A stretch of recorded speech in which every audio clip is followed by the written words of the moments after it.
জিনিসে কোনো না কোনো কেমিক্যাল উপস্থিত আছে, যাকে জল দিয়ে ধুলেও যায় না। এবার আমরা যে সারাদিন এসব খাচ্ছি, তারপরে তো নেশা রয়েছে, নেশার জিনিস খাচ্ছি, তো আমাদের রক্ত দূষিত হয়, প্রতিনিয়ত রক্ত দূষিত হচ্ছে। এই দূষিত রক্ত যদি শরীর পরিষ্কার করতে না পারে, তাহলে সেই দূষিত রক্ত আমাদের কিডনি, আমাদের লিভার ফাংশন এগুলোকে ড্যামেজ করতে পারে এবং আমাদেরকে বিপদের মুখে ফেলতে পারে। একটা ট্যাবলেট মাল্টিভিটামিন নাও এবং তাকে গুঁড়ো করো, ভালো করে গুঁড়ো করে দাও। এটা কাগজে না?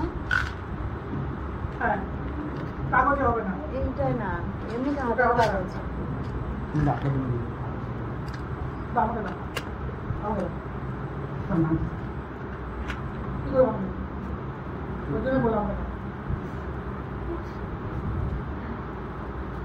স্যার কাগজ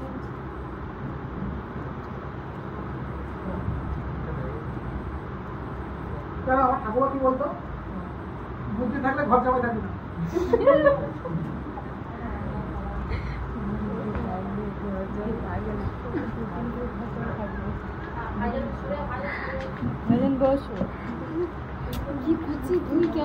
এবার দেখো, আমি ভিটামিন ট্যাবলেটটাকে না একদম গুঁড়ো করে ফেলেছি, এই টেবিলের উপরে রাখা আছে।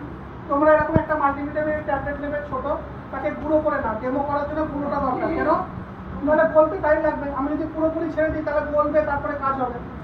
যার জন্য এবার দেখো রক্তটার অবস্থা তোমরা দেখে বুঝতে পারছো কেমন আছে, একদম লিকার চা। তাহলে এই কেমিক্যালটাকে যদি আমি তোমাকে বলি এটাকে তুমি বার করো বা এই কেমিক্যালটাকে পরিষ্কার করো, কোনো উপায় আছে কেমিক্যাল পরিষ্কার করার?